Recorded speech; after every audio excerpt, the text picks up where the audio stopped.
Hello everyone, কেমন আছেন সবাই? অনেক দিন পর আবারও চলে এলাম একটা কেকের ভিডিও নিয়ে।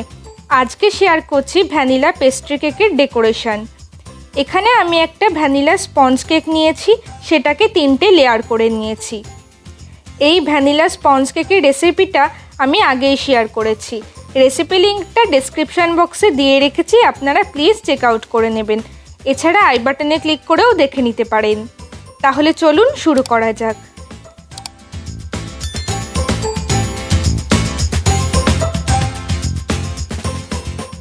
প্রথমেই বোর্ডে একটু ক্রিম লাগিয়ে ভ্যানিলা কেকের একটা লেয়ার বসিয়ে দিলাম। তার উপর দিয়ে দিচ্ছি হুইপড ক্রিম। এখন একটা প্যালেট নাইফের সাহায্যে ক্রিমটাকে খুব ভালো মতো করে সমান করে দেব।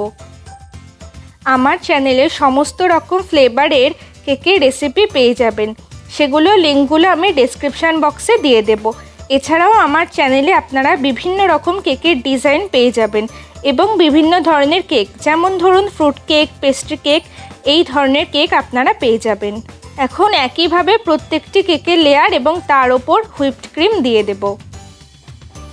আমার চ্যানেলটা সকলে ভিজিট করুন, আপনাদের বেকিং জার্নি অনেকটাই সহজ হয়ে যাবে। সবশেষে লাস্ট লেয়ারের কেকটা বসিয়ে দিলাম। তারপর সাইডের ক্রিমগুলোকে একটু সমান করে নিচ্ছি। এখন অল্প একটু ক্রিম দিয়ে কেকটাকে ক্রাম কোট করে আধ ঘন্টার জন্য ফ্রিজে রেখে দেব। ক্রাম কোট করাটা কিন্তু খুবই জরুরি, না হলে ফাইনাল কোট করার সময় কেকের ক্রামসগুলো উঠে আসতে পারে।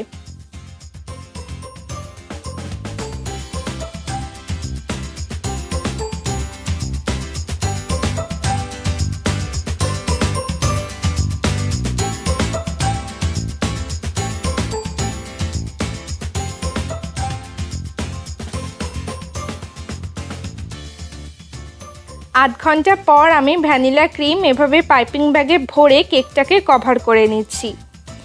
আর এভাবে পাইপিং ব্যাগে ক্রিমটা ভরে কাজটা করতে খুবই সুবিধা হয়। কেকের ফিনিশিংটাও খুব তাড়াতাড়ি চলে আসে। কেকটা কিভাবে কভার করতে হয় সেটা আমি বেশিরভাগ ভিডিওতেই দেখিয়েছি। আর এটা কিন্তু প্র্যাকটিসের ব্যাপার, প্র্যাকটিস যত বেশি করা হবে কাজটা ততই হাতের আয়ত্তে চলে আসবে। এখানে আমি প্রথমেই একটা প্যালেট নাইফ দিয়ে কেকের ওপরটা সমান করে নিয়েছি। তারপর একটা স্ক্র্যাপার দিয়ে কেকের সাইডটাকেও সমান করে নিচ্ছি।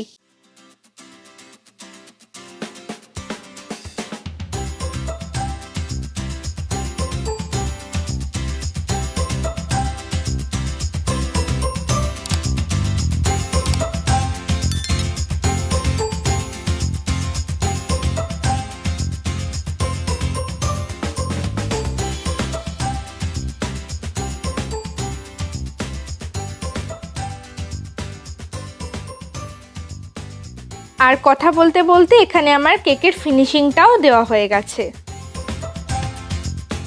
আজকে যেহেতু পেস্ট্রি বানাচ্ছি, তাই কেকের ওপর আমি একটা এরকম ব্যাম্বো স্টিক দিয়ে প্রথমেই মার্ক করে নিচ্ছি। তারপর একটা ব্রেড নাইফ দিয়ে মার্ক করা অংশ বরাবর কেকটাকে সমান 8 ভাগে কেটে নিচ্ছি। এই কাজটা আমি কিভাবে করছি আপনারা ভিডিওটা একটু ভালো করে দেখলেই বুঝতে পারবেন। তারপর প্রত্যেকটি পেস্ট্রির ওপর আমি একটা ছোট্ট স্টার নোজেল দিয়ে ফুল করে দিলাম।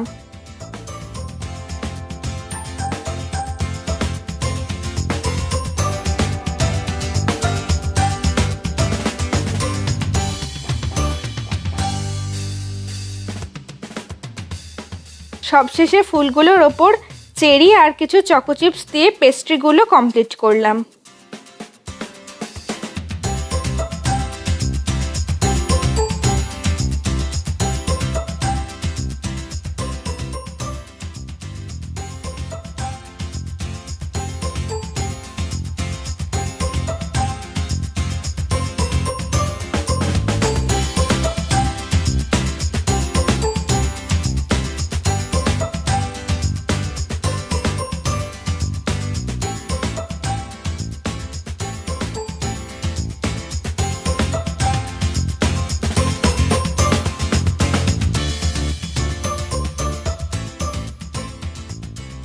এখানে পেস্ট্রিগুলো আমি সার্ভ করে নিয়েছি, আর পেস্ট্রিগুলো দেখতে কিন্তু খুবই সুন্দর লাগছে।